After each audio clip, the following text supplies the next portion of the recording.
I always enjoy having a house to myself. It gives me a sense of freedom and independence that I rarely experience when my parents are around. At that time, I was 18 years old, and my parents were on a short business trip. I was alone at home that night, sitting on the sofa browsing my phone when I heard a creaking sound. I stopped to listen carefully, but there was nothing else. I tried to ignore it as just settling house noises, but being alone made it hard to shake off the creepy feeling. I decided to distract myself by watching TV. I clicked on a random show and settled back on the sofa, but as I watched, I kept feeling like someone was standing behind me. I would quickly turn around each time, but there was nobody there, just an empty room with the flickering TV casting shadows on the walls. After about an hour of feeling uneasy, I decided I just needed to look around to reassure myself that I was safe. I turned off the TV and walked upstairs. There was nothing there, just an empty hallway leading to the bedrooms. I went into each room to look around. Nothing was amiss, and there was nobody in any of the rooms. I stepped back into the hallway and rubbed my eyes, thinking I was acting like a scared little kid for being too afraid of anything. I walked back downstairs and started descending the stairs when I reached the bottom. I turned into the living room, but from the corner of my eye, I saw something in the hallway. I stepped back and squinted to look at the front. The door was wide open. My heart stopped and I couldn't breathe as I stared at the door. Honestly, I'm not sure if I remembered to lock the door, but anyway, I never heard it open. I didn't know if there was someone inside the house, or if they had already left, or where they were in general. I stayed still and walked along the hallway towards the door. I stepped onto the porch and quickly glanced around before closing the door and locking it almost frantically. From afar, I heard the sound of the floor creaking from the other side of the house. It wasn't like someone walking, but maybe hiding. I walked to the kitchen. I stood at the far end of the room without seeing anything, but as I stood there, I heard a very faint breathing sound coming from behind the kitchen island. Someone was crouching, hiding just a few meters in front of me. Music. I ran out the front door, dialing 911 as I continued down the sidewalk. When the police arrived, they found no one inside, even though someone had clearly entered and walked around both downstairs and upstairs. They found shoe prints on the carpet upstairs that matched those found in the kitchen. What scared me the most was knowing that they had entered while I was at home, perhaps seeing me on the sofa while watching TV. I didn't know what their intentions were. Maybe they were just crazy people with no intentions at all. But even to this day, I find myself constantly looking over my shoulder when I'm alone, laughing.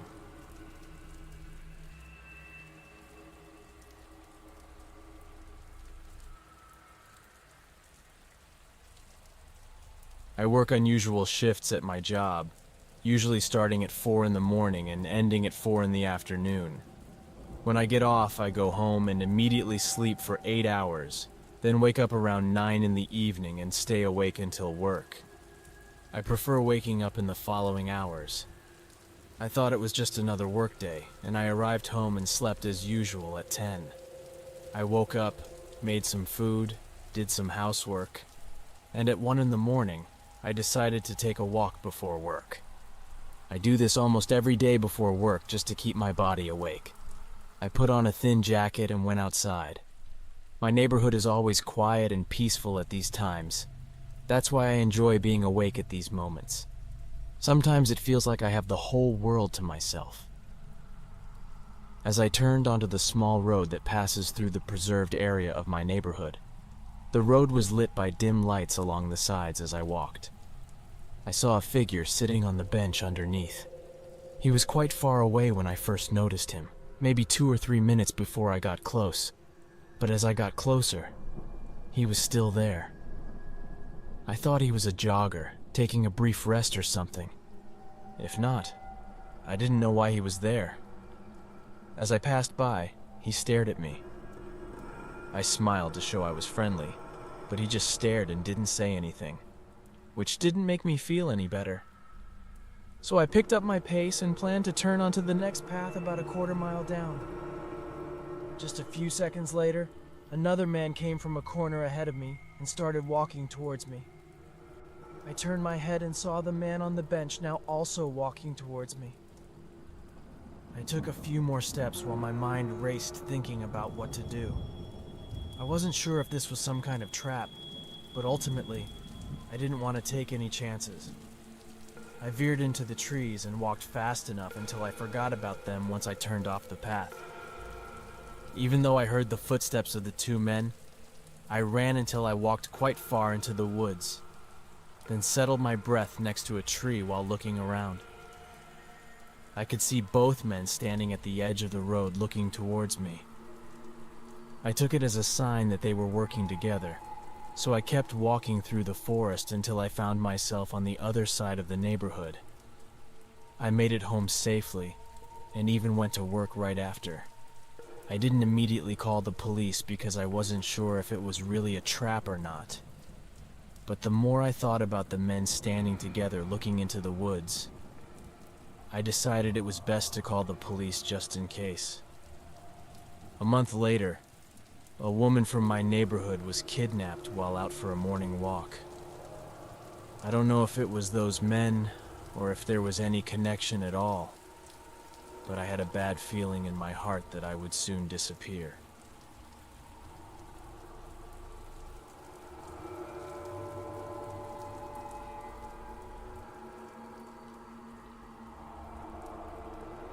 This happened when I was 16 years old. I worked at a coffee shop 3 nights a week after school. The place is very small and only has 3 or 4 tables, but it's open until 11 on weekdays. I had been there for about 3 months and was starting to get to know the frequent customers. It was a small shop, so it was actually rarer to see new customers. Anyway, one of the frequent customers was a man who introduced himself to me as the future Owen every day. Around 10 o'clock, ordered a small coffee and sat at the table for 15 to 20 minutes on his laptop, then leaves. We sometimes make small talk, and he tells me he's working all night and needs coffee to stay awake.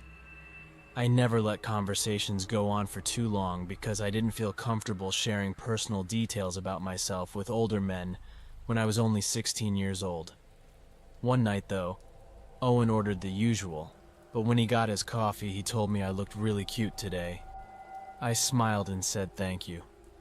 But inside, I felt so disgusted I was also the only one closer, so was alone in the shop with him. It was a bit uncomfortable. He left soon after. But the next day, I asked one of my coworkers about Owen. He was closed on the other days of the week when I wasn't working, so I assumed he would know exactly who he was, and probably know if he was creepy or no. But he said he didn't know who he was, even after describing it. He didn't know Owen had told me that he came every weekday before his night shift, but now I know that he only comes on the days I work. He left at 9 that night, and I was really worried. I spent the next hour trying to calm down, and told myself that it was all in my head. I was in the back storage room organizing shelves when I heard a bell near the door. I took a deep breath and prepared myself to act naturally, but just as I stepped towards the door leading to the service in the area, the door opened. I was shocked and stopped in my tracks. Owen was standing there, holding the door open just to make sure you were okay, he said, smiling at me. Then he stepped back and let the door close. The door was behind the desk, so he had to go to the area special employee just to check on me. 10 seconds after entering the store, something was wrong, especially with the others. I was thinking. I walked out to the cashier where she was standing. She then ordered and went to her table while I made her coffee. I could felt him watching me from the other side of the room. The feeling was very strong, and when I turned his head, his eyes were already on me. I handed him the cup, and he thanked me profusely. Then he sat down and took out his laptop. It was 10:15, so I started my usual cleaning routine. But at 10:45, I realized that Owen was still at the table he always leaves at 10:30, but he seemed to just be waiting there. I waited until 11.055 minutes after we technically closed before I packed up my things and walked over there. I told him the shop was closed and I needed to lock the door. He smiled and said yes, then stood up, but he didn't leave. He waited for me to step out and open the door for him. Owen was standing right next to me, basically breathing. My back as I locked the door goodnight. I said turn around and walk quickly to my car. I pulled out of the parking lot and felt an overwhelming feeling of relief, but a few minutes later headlights appeared behind me. They followed me through a few turns, and finally into my neighborhood, fearing the worst. I continued driving in random directions and called the police. I told them my suspicions and described the vehicle. The officer told me to continue driving through the neighborhood, and an officer would be there shortly thereafter, even though the car stopped and turned down. Different streets in the neighborhood, I was still taking random turns for 10 minutes before I realized I was fine and walking to my house when I turned onto the street. Even though I was horrified, there was a police car in front of my house. And likewise, the car that was following me turned out to be Owen, who I was sure of. But I didn't think he already knew where I lived. I was really lucky that night because if I hadn't called the police, I would have most likely been kidnapped, or maybe worse. It scared me to think that he might have followed me home weeks earlier and maybe even tried to peek through my window or something, I don't know. But I was happy.